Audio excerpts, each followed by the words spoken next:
On est mardi et comme tous les mardis, Monsieur Le Dias est sur Radio Le 36. Oui, bonjour. Aujourd'hui, vous avez envie de voler au secours des opprimés. Non, pas des opprimés, il y en a tellement de nos jours que c'est un métier à part entière. Mais vous avez raison de le dire, mon instinct m'a dicté ce matin de revenir sur le cas d'un seul opprimé. Il fait la une de la presse locale depuis le week-end dernier, il s'appelle Driss Benhima et c'est l'ex-directeur général de la Royal Air Maroc. Non, qu'est-ce qu'on n'entend pas à propos de ce Safio d'origine? Il avait pour mission de sauver la rame de la banqueroute et il est parvenu à le faire.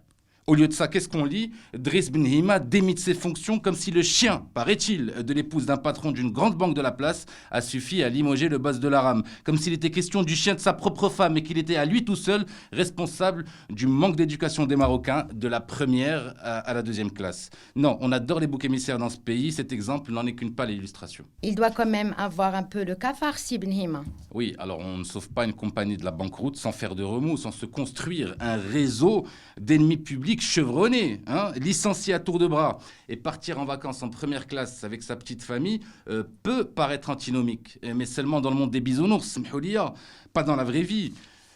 À lire la presse, on a l'impression que Benhima quitte la rame avec un parachute sur le dos après avoir sauté d'un avion pris par les flammes. Non, sur le papier, il laisse une compagnie financièrement saine et bénéficiaire dans un monde globalisé où la concurrence est sauvage. Maintenant, évidemment, on ne pardonnera pas facilement les cafards, les retards, les flammes, le plateau repas servi à un chien en première classe, parfois même à toute la deuxième classe, tellement la qualité de service s'est crachée durant son mandat. Mais ça, c'est quand on voit le verre à moitié vide. Sinon, il restera comme le patron qui a sauvé et modernisé le management de la rame, place maintenant à une nouvelle ère.